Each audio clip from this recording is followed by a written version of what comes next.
and I am a practicing physician specialized in emergency medicine. For the past 8.5 years, I've devoted my career to providing life-saving care, working in level 1 trauma centers to small rural hospitals with limited staff and resources. But nothing could have prepared me for the devastation I witnessed during my recent mission to Gaza. In November, I returned from a 5-week medical mission where I worked at Aqsa Shuhada Hospital in central Gaza.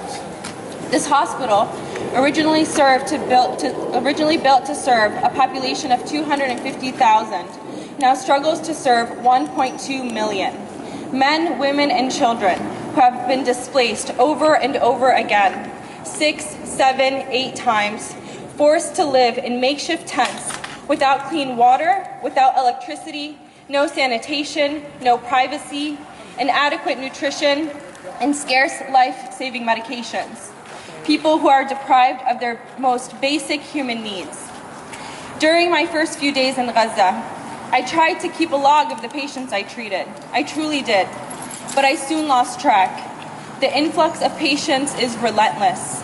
With limited resources, it is an impossible situation.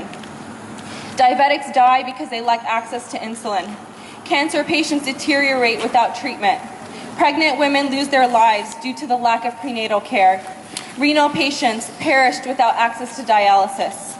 Each death is a preventable tragedy, a consequence of a calculated, systematic deprivation by Israel, aimed at erasing a population. Shame. It was devastating to watch so many patients die of conditions I knew I could have treated if only we had the proper resources. Aqsa Hospital was constantly overwhelmed with patients. With every mass casualty incident, these frequent, horrific mass casualty incidents, we would care for patients on the floors because there were no available beds or stretchers to place patients on. Emergency vehicles meant to transport a single patient often carried 4 or 5. Oftentimes multiple family members, tragically not including those who died at the scene. The chaos was relentless. Victims of airstrikes with shrapnel injuries, quadcopter drone shootings, and crush injuries from collapsed buildings poured into the hospital faster than we could count. There was no time to mourn the dead.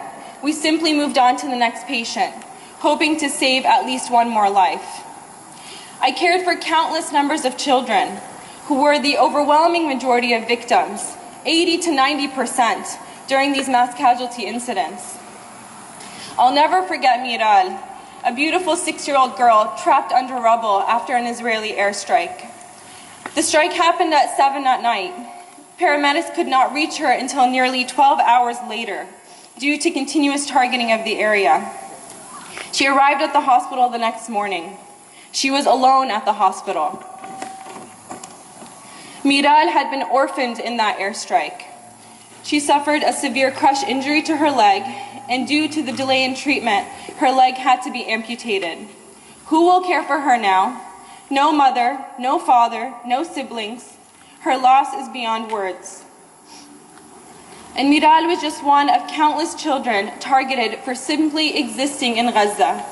Most of these children died either immediately from their injuries or days later from infections. Without proper resources, there was little we could do to save their lives, despite our best efforts. Babies, toddlers, children, what was their crime? Saying their first words? Learning to walk? Why is the US government funding their murder? Just this week, President Biden proposed an additional $8 billion for Israel's military. Shame! Money that will fund more missiles, more airstrikes, more death. Meanwhile, hospitals in Gaza lack the most basic resources, like antiseptics and antibiotics. And mind you, lacking this because Israel is not allowing it to enter Gaza. How can anyone justify this? How can any government or institution remain silent? Meanwhile, there wasn't even a CT scanner at the hospital. It was broken, and the parts needed to repair it have been sitting at the border for months, prevented from entry by Israeli forces in this siege. patients needed to be transferred to a different facility just to receive CT scans, if they were even stable enough, putting them at risk of decline while in transit or becoming the target of yet another Israeli airstrike while in the ambulance. The physicians in Gaza face unimaginable challenges. Many are junior doctors, still in training, forced into roles far beyond their experience because senior physicians have been killed, detained, or tortured. Many work as unpaid volunteers, performing miracles every day with almost nothing. While I was at the hospital, the grounds were struck by an Apache helicopter. Just one of the hundreds of attacks on healthcare facilities we have witnessed over the past 15 months. Many hospital staff members were killed that day. Hospitals, meant to serve as sanctuaries, places of healing and hope, have become targets of destruction under the pretense of harboring militants. But let me tell you this, in my 5 weeks there, I saw no militants. I saw families seeking refuge. I saw children running in the courtyard, asking me for chocolate or singing songs. Their innocence a heartbreaking contrast to the horrors around them. So as we've seen the horrific images from Kamal Adwan Hospital over the past few weeks, and heard the same hollow justifications repeated, it's painfully clear this is not collateral damage. It is a deliberate assault on the final remaining threads of Gaza's healthcare system. The goal of Israel is clear: to eliminate the last remaining places where people can seek refuge and care, and to massacre the healthcare workers who have sworn an oath to preserve life.